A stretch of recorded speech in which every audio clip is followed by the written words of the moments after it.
I'd like to begin my discussion about privacy law by emphasizing that, I think there's a little bit of a misconception about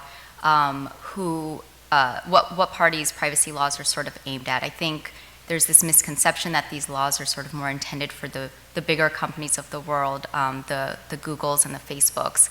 But really, if you take a step back and take a look at what's happening around the world globally with privacy legislation, you begin to see a very different picture.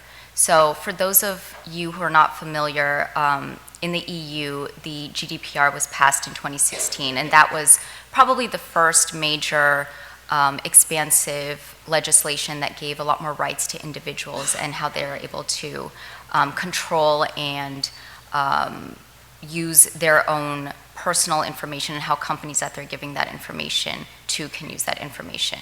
So that passed in 2016, and what's happened since then is very telling of a bigger global move towards giving individuals more rights over their personally identifiable information.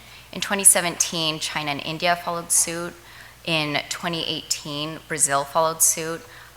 For those of us in this room, I think most importantly, California became the first state in the US to pass a privacy law. And then in 2019, which brings us to today, Australia amended their privacy law, and 15 other states in the US have also been active in drafting legislation, and they're at various points in drafting privacy laws related to data protection.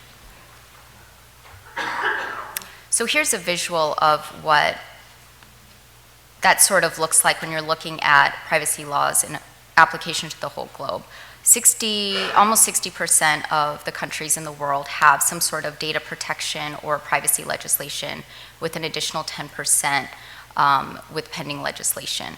So last year, I focused a lot on GDPR and how the EU law would affect all of us in this room, especially if you have customers in those countries, or maybe photographers in those countries. But what we're seeing now is that these laws are being adopted all over the world, and so it's becoming increasingly likely that these will affect how we conduct business.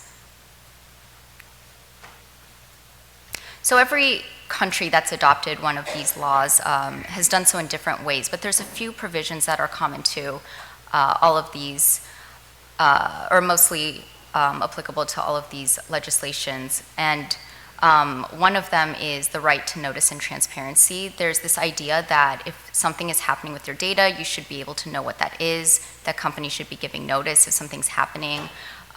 Individuals are now given an increased right to limit and control the usage of their data.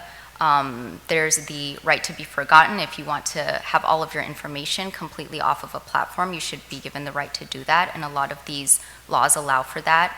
The right to opt out, the right to data portability, which I'll get into in a second because it really impacts us as businesses that license content. And then, of course, the right to correct and remove data from various databases. So as an individual, I think personally these rights are great. As somebody who signed up for Facebook in college, I'm very grateful that I can now go into my account and delete everything, and it will truly be deleted, mostly relating to fashion choices, nothing terrible. And if you go into Facebook, you can actually see that there's a place for you to download all of your data, like anything that you've ever posted or people have posted about you. It's really interesting.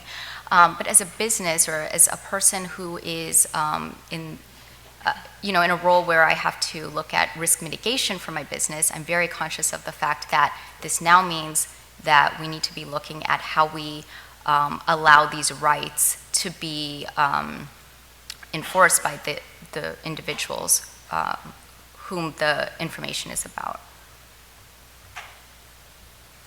So GDPR has now been in implementation for a little bit over a year, and I've put up some stats about sort of what that enforcement looks like a year later. And the numbers that sort of jump out at me is that there have been close to 300,000 complaints to regulators. There's been more than 400 cross-border cases and 89,000 data breach notifications, as well as 56 million euros paid out in fines. And I think the reason that these numbers are really important to look at is because in Europe, if an individual wants to file a complaint against you, they file a complaint with what's called a DPA, which is an agency that takes a look at the complaint. You're notified as the business that there's been a complaint against you. You don't necessarily know what that complaint is. And then you start to get into, well, this person that filed this complaint was in France, but my business is only in Germany, so which regulatory authority should be looking at this case, and that incurs a lot of legal fees. So we are seeing these numbers in Europe right now, but as I showed in the map earlier, these laws are becoming very expansive in terms of global reach, and so it's something that as a business where these laws might apply, it's something to be very conscious of.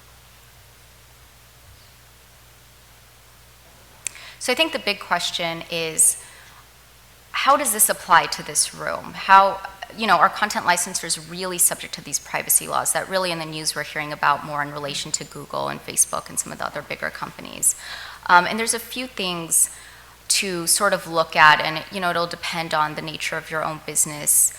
But the first is, are you taking information that could identify an individual? So some of this information is really obvious, like you take somebody's name, photographer's name, or somebody who's depicted in an image, you have their name, their address, their email address, things like that. But in our specific space, we have photographs of people, whether that's because we're licensing them commercially and we have model releases on file for them, or whether they're depicted in editorial content. We actually are holding likely a lot of personal data, which makes many of us subject to these regulations. The second thing to look at is the individual that you're transacting with, whether it's a photographer or somebody who's supplying content to you, are they residing in a state, if you're in the US, or a country where a privacy law applies? And also, where are you located?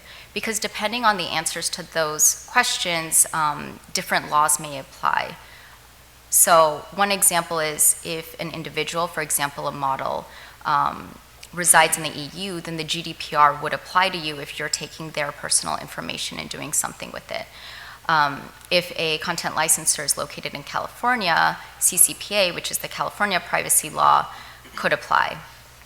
Lastly, you should take a look at whether you're covered by any exemptions. For example, if you're a licensor in California, you're actually only subject to the privacy law in California if you're meeting a certain revenue requirement. So I think that law is if you're making gross revenues of $25 million or more, or if you're earning 50% or more of your revenues from selling data, that would apply to you. So those are sort of the three things to look at to see if any of these laws actually apply. So lastly, I've come up with this very general, high-level checklist for considerations to think about when it comes to privacy law. So the first is take a look at the data that you are taking in. And you might think, oh, I just have like these emails with some names and, whatever information, it's not a big deal. But actually, if you're taking it, you now have obligations related to that information. A few years ago, Shutterstock was taking, for example, IDs because we wanted to verify that the people who are giving us content were real people and, to deter fraud and things like that. And then we realized, well, do we really need all of that data? Do we need that to sit somewhere? Because we're not really doing anything with it. So really taking a look at the purpose of any data that you have on file is really important, because once you have that data, then you have obligations that are attendant to having that data.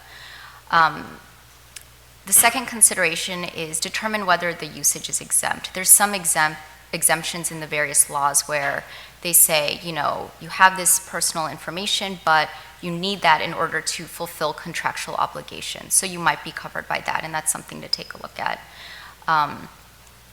The third consideration is either update your privacy policies, or if you don't have one on your website, strongly consider creating one.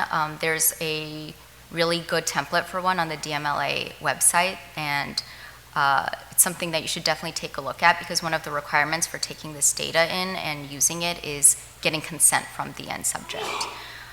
The fourth consideration is looking at your technical ability to handle data requests. So if somebody writes into you, let's say a model writes in and they say, I don't want you to be licensing my images, get them off of your site, like I want them completely gone. You have to make sure that you're able to do that. Where are your images sitting? Are they stored in a way that's easy for you to figure out where it sits and to remove them and completely remove them in the way that's being requested? Do you have to do that, or would there be an exemption? Because there's a business reason to keep model releases, because you need them for licensing. Yeah, and you're right, and it depends on which law You probably applies. gave everyone a heart attack here. If you're in an area where a privacy law that requires that, that's something that you should ensure. But really, I think the underlying message is taking a look at your technical abilities for handling any of these requests if the laws apply to you. And then lastly, determine a process for breach reporting. So, if your business is not of a certain size, you might not have an obligation to let people know that their data has been breached. But especially with laws like the GDPR, there is a 72-hour notification period once you discover a breach that you have to let the people whose data has been breached, to let them know that it's happened. If you find that out on a Friday, and or if that happens on a Friday, you're gone for the weekend, like by Monday, Tuesday, you need to send out a breach notification. You're going to be in trouble if there hasn't been some discussion of how to go about and let people know if that's happened.